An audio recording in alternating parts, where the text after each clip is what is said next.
Hey, welcome to the Waffle Press movie TV show hangouts. I haven't decided which one we're going to focus on primarily, so we're just going to talk about all of them. My name's Diego Crespo, and with me I have M. Mighty Sophia. Hello. I should have given you more of a go-ahead, my bad. But hey, what's up? Yeah, we're learning. We're learning stuffs. Had some technical difficulties, otherwise this wouldn't up a day earlier. And we're going to talk about Agents of S.H.I.E.L.D. because if we don't talk about it, that's not a world I want to live in. So we're going to talk about the episode, and I still don't know its name. I know, it's like, see, we filmed like half the video yesterday, and then we still didn't know, and we still didn't figure it out. This is bad. We are repeating mistakes of the past. History has come to pass.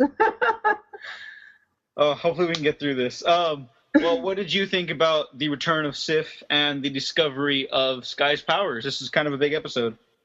Yes, and you know, like I said before, with Lady Sif, I was of course a little bit worried about how they were going to kind of bring her character back in, even though the last time she was here it was a very fun and hectic and volatile episode, but very good. And so in a lot of ways there really wasn't any reason to be concerned about her returning in some weird or unfitting way.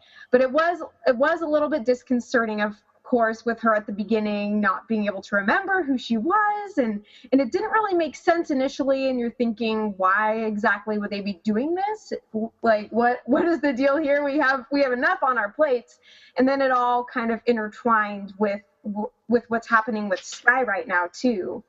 And I think it's been really painful to see the way that Sky has come into her powers, because unlike some of the other, heroes of the Marvel universe, it hasn't been this self-exploration really. It's just this she constantly, like, she's riding a bike down a hill that's at like a 90-degree angle, and she's trying desperately to hit the brakes and doesn't know how. It's sort of like a young Hulk, like she can't control her violent emotions, and in turn that creates violence, and now everybody's kind of in a lot of ways pitted against her, which really sucks. And she was such a central core part of the group in the last season and earlier on as well. So it's been hard, but also interesting to see how everybody's been reacting to her, and sort of the unlikely partnerships that she's had, but then also the unlikely struggles with falling out with some of her friends in S.H.I.E.L.D.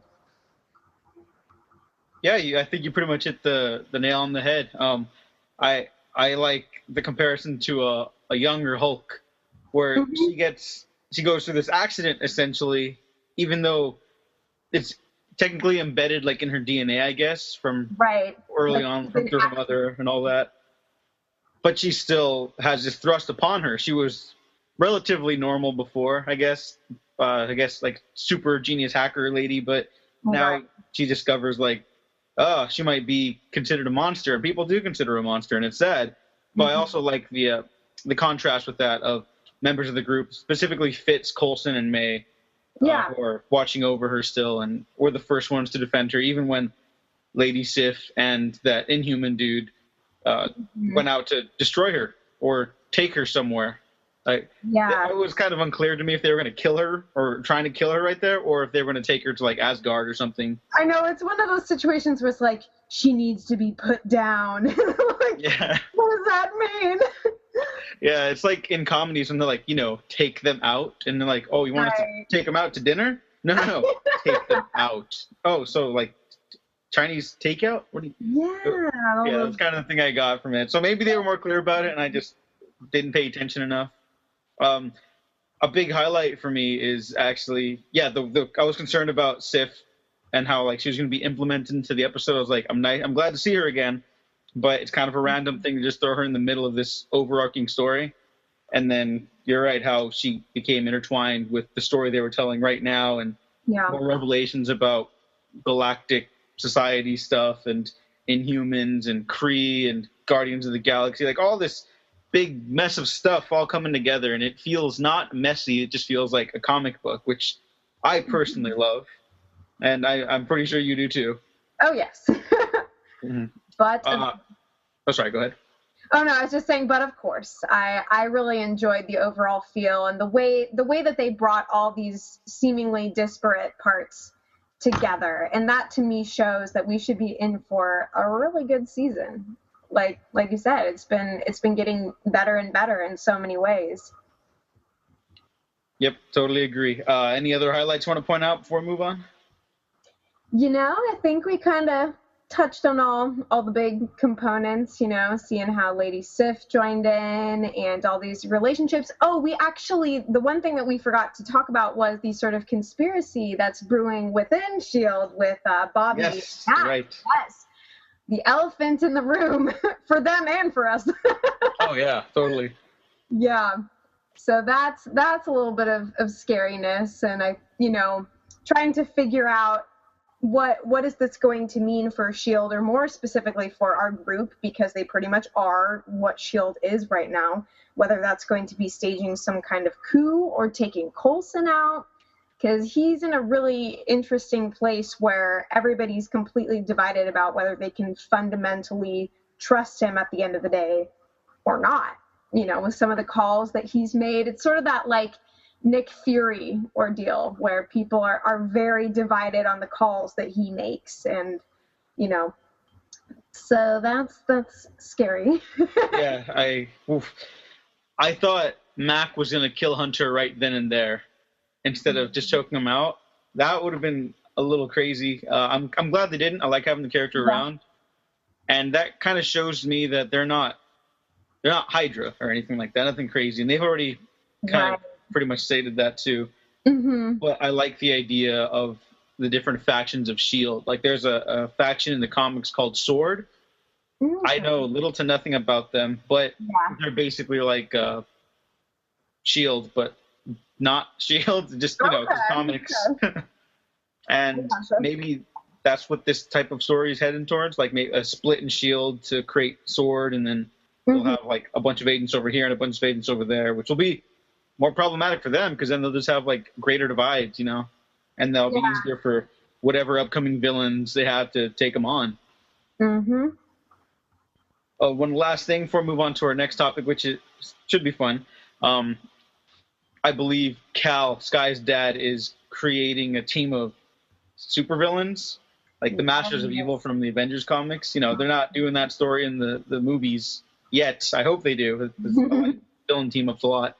But I like the idea of them just going full comic book. Like that's like some of the most comic booky stuff you could do. Like superhero tradition to have a team of heroes fight a team of villains, and they've only got technically 2 superheroes on their side with Mockingbird and Sky. So I'm so excited. All right, but let's switch gears over to our next topic, NETFLICK, which I like the way you spelled it in the Twitter handle. I know, NETFLICK. I'm going to put that in the headline. That's amazing. No, I came up with a smart idea. So happy. Because I was like, it's something fun, because it's going to be a segment that we do, So, it's our NETFLICK of the week. So basically, I am going to be introducing to you / the audience a Netflix hidden gem, and we may even look at, stuff on HBO Go or Hulu, whatever, any streaming service that's got movies that the world should know about and be talking about actively. We're going to talk about them. So this time it's my turn, and I'm going to be talking about the movie Barton Fink, which I know Diego hasn't seen yet, and maybe some of you haven't. So yes, but it's good. This is going to be a spoiler-free review, so this is just to give you kind of a taste of what the film is, so you can decide for yourself if you're going to get your feet wet. But so it is written by the Coen brothers, directed by Joel Coen, and produced by Ethan Coen. And most people, when they think about a Coen brothers film, their mind immediately goes to Fargo, which was an enormous success for them. And has a really huge cult following.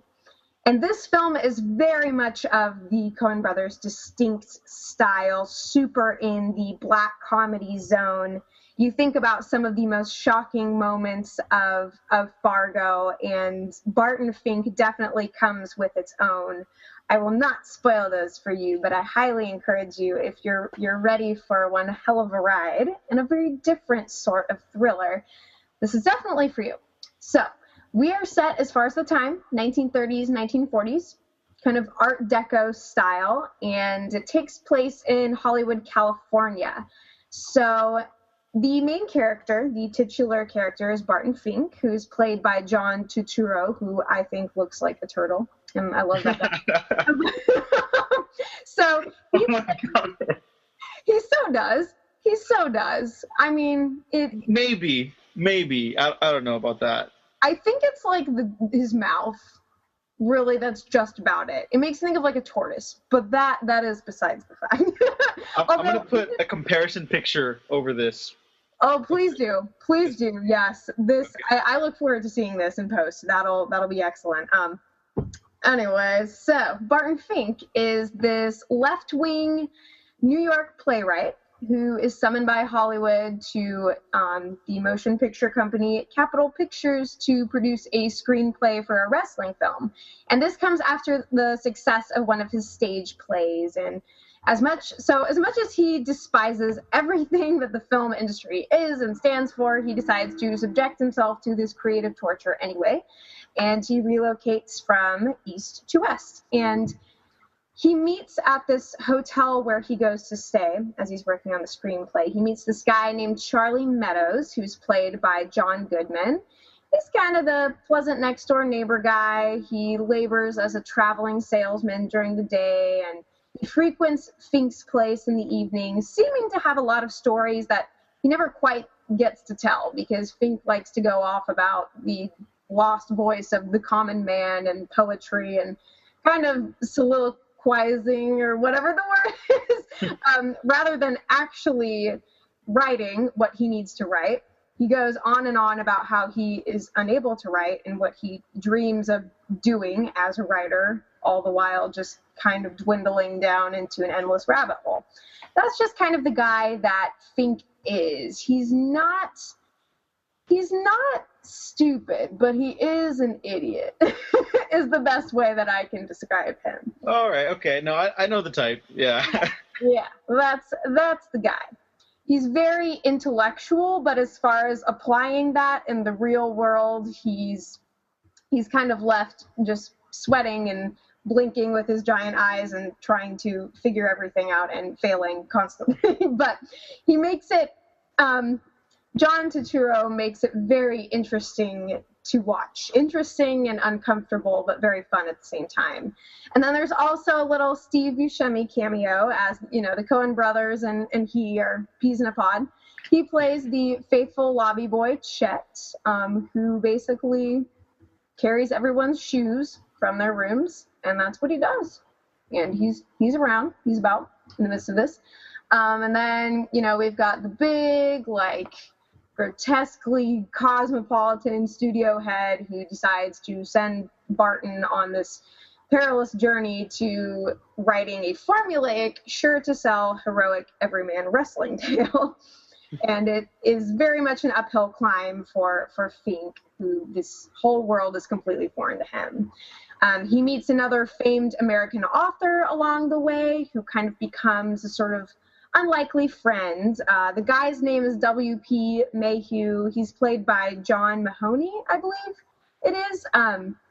And I think that the character in the film is modeled after the non-fictional author William Faulkner. If any of you guys are familiar with that guy, literary nerds out there. And then, so he has some interesting encounters with the few people that he actually meets. And what's weird is when you think about Hollywood, you think of all the hustle and bustle and that it's such a lively place. But this movie is it's so different. It's so not our traditional view of Hollywood. And it's very much true to the kind of emotional, psychological experience that the character is having. Just to kind of wrap it up, I think that the general theme that I would attribute to the movie is that of the violence of creativity. and kind of this almost madness that Fink starts to experience as he tenuously sinks his teeth into an idea and tries to make it a reality. And lots of very surreal things start to unfold from there. And also, as far as the visual style of the movie goes, there's a lot of very surrealist overlays. You'll be watching a scene, and then slowly it will start to transition to something totally different. But you can see all these weird juxtapositions. Like there's a scene at the very beginning where he first enters the hotel, and it's all shadowy, and it's a long shot, and he's kind of right in the center, very small and diminished, and then it's overlaid with this crashing wave. So it looks like this wave is engulfing him, that kind of stuff. So it's great to pick apart as far as the story and then the visual quality too. So I think that it's one of the lesser appreciated Coen Brothers films, or maybe just lesser known, but it's certainly one of my favorite movies of all time. So there you go. That's wow. That's a sell. Dang. I really want to see that now. I will do my best to watch it in between the time of this and our next recording. One question. Is Steve Buscemi a better lobby boy than the lobby boy in Grand Budapest Hotel? Because I want that kid to be Spider-Man. I have to say that would be beautiful. Well, as far as Chet is concerned, all I will tell you is that this sure ain't the Grand Budapest Hotel. I will say no more, because you're going to have to find out for yourself. All right. I will do my best. So next week, how this will work is, if I have the time to watch it, then I will give my thoughts on the NETFLICK pick that Emily had, and then I will give a recommendation to her and the audience, and then we'll continue this loop until however long as possible, I guess. Until all the flicks are picked. Yes, because there's not an unlimited amount of NETFLICK anymore, because they like to change stuff every month. Like they're taking Buffy off. So I'm very upset about that one. That one still hurts. But on to a happier note. The Game of Thrones Season 5 trailer came out this week, and we are both pretty big Game of Thrones fans, I believe. Indeed. Oh, yes. You go first. You first. No, I'm just like, where do I even begin with Game of Thrones? I saw the first season after my cousin recommended it to me. He was like, you got to watch this show. You're going to love it. And I was like, I don't know. I was all into Breaking Bad. I still am into Breaking Bad. We're all into Breaking Bad. It was the same for me. Like, I had my kind of my set list of shows that I was into, and one of my best friends was a Game of Thrones addict. And I was a little off put by it. I was like, what is this, like Lord of the Rings, the show? Like, I didn't understand the appeal of it for a long time, and now I get it. I do. Oh yeah, and it's so funny that you mentioned that, because I have a couple friends who are like, Lord of the Rings is so boring, and I'm like, no, you're just boring. But even they came around on the show. They were like, wow, this Game of Thrones is amazing. Like, they get all hyped up about it like I do. Oh, yeah. And so I watched the first season in 2 days. Oh. And I was just blown away. And I needed to know what was going to happen next. I couldn't wait a year. I saw it like a month after the season finale had happened. Like June or July of 2011. And ever since then, I devoured all the books. I've devoured every season that's come out. I've never missed an episode. I am like a diehard Game of Thrones fan. I'm impressed. Oh, thank you. I am not too hot on the 4th and 5th book. I think they're sort of dull. Yeah. And I'm sure you've heard that before too. I forgot. Have you read them? I forgot it. I haven't read the books, but I know a lot about them because my brother and I have had very extensive discussions about differences between the show and books. And what he said is that with some of the later books, they're split in half. So you get half the characters' perspectives in one book and then like half in another kind of thing. And so it's like, I imagine maybe this is true, maybe not, that if your favorite characters aren't in one book, you're kind of slogging through, like waiting for what you really want to get to. It's that's a big part of it, but I also feel like he just doesn't know how to get to his end game. Like, Yeah. there's a lot of moving pieces still, but then the pace is so sluggish that I got concerned. Specifically for the last season, I was like, oh, God, like, I really hope they tighten some stuff up because they were going to implement books 4 and 5 into pieces for season 3 and 4. Yeah. I thought they actually improved stuff. There's like one instance, I guess spoilers for last year, and for Game of Thrones in general, we're going to be talking about. Not books, no book spoilers, don't worry. Where Jaime forces himself onto Cersei and rapes her. That was big controversy there. I wasn't a fan of that. I thought that was very poorly handled on the show's part. Everything else, I can say that I wholeheartedly agree with the direction they've taken. Yeah. A few characters have died who didn't die in the books. There's a big instance in book 4 where they mention someone who died, and I was like, what? I haven't even seen that character since the 3rd book. What happened?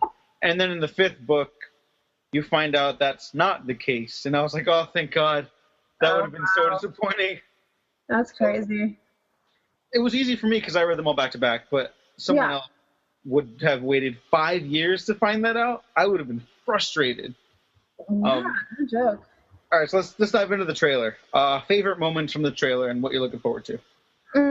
Well, I loved the whole monologue with the Khaleesi and sort of how that overlaid and brought everything together. She's talking about all the different kingdoms and comparing the whole power struggle to this wheel. And in this very iconic quote, she says that she is going to break the wheel. And I do not doubt that she has the power to do so if she wants to.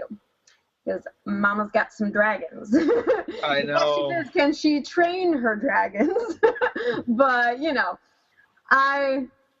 based on the power that she has had in all the nations and cities that she's liberated, like, it'll be fascinating to see what her role is going to be, because at some points she sort of gets relegated to the side because she's so far away.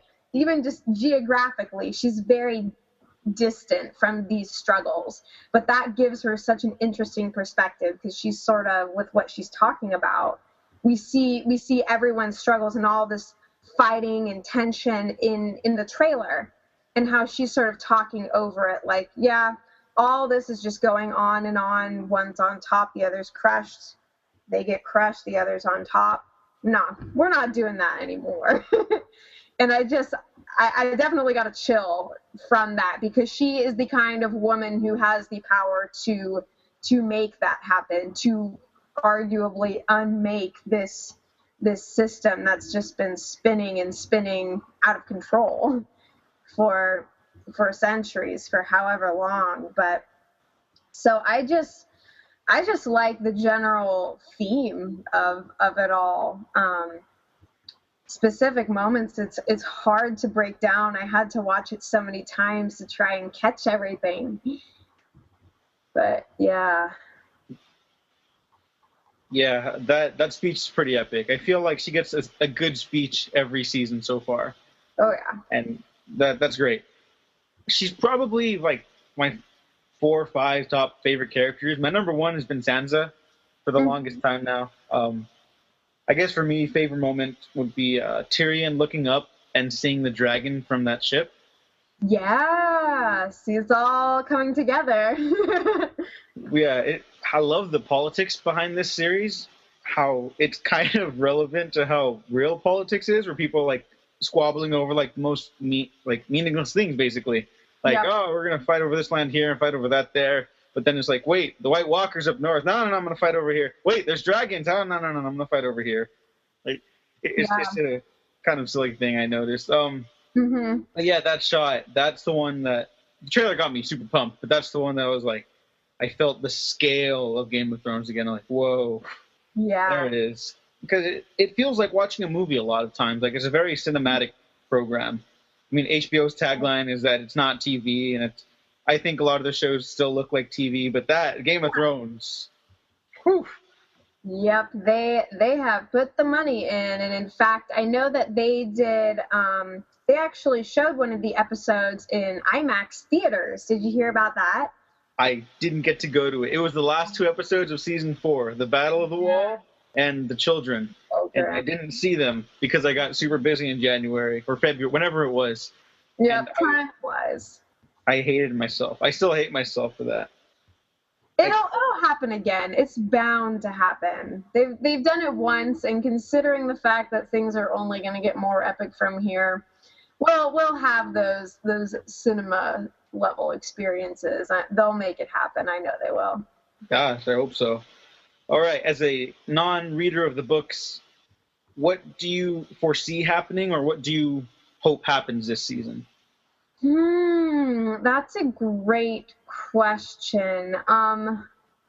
As far as what I hope to see, I really, and I mean, this is something I've wanted for a while, but to see, oh my gosh. I'm like trying to picture all the characters at once and just like pick different people. I want the sister Starks to see each other again. I think that would be awesome. And also, I don't remember if this was actually in the trailer, but there was like these, entertainment magazine covers where they showed Arya in like this dress and with her hair all pinned back. And so I don't know where she's gonna be at, but clearly wasn't she going to Bravos at the end? Yeah. It's not a spoiler to say that she ends up in Bravos, so yeah. That's because, she got on the boat, and that's kind of what we all figured. But so it'll be interesting to see her kind of out of her sort of wildling almost garb, as it got to be after all that wandering with the hounds and everything. I mean, honestly, at this point, I'm up for whatever. It's been so long, and I've actually been playing the Telltale Game of Thrones game as well. So I kind of got that in my noggin too, because they basically brought in another, it's about House Forrester. And so they brought in new characters that interact with the main characters as well. So now I have like even more things that I'm trying to keep track of from that. But oh God, they did a really good job with that game. So if ever you happen across the, time, which none of us really have, that is a great game. So I do intend to play it. And you guys, they can check out your reviews on your channel, correct? Yes, sir. You can. All right. How many episodes are out? What's that? How many episodes are out for the show or for the game? Oh, for the Game of Thrones. I think they've done 2, and the third one is in process. I know that Telltale's releasing their next Borderlands, Tales from the Borderlands episode next week. So I would assume that probably the next episode for the Game of Thrones game would be out in like a month or so. I'm not sure, but yeah, I do actually have a review of, I think, both of those episodes on my channel. So all right, everyone make sure to check that out. Final thoughts on Game of Thrones trailer. It does look like they're straying more away from the books. I'm seeing characters where they were not supposed to be in certain locations, but then that just makes me more excited. Also, right. I don't want them to just stick verbatim to the books if they don't have to. For sure. Also, budgetary reasons, I'm sure, are going to be crazy.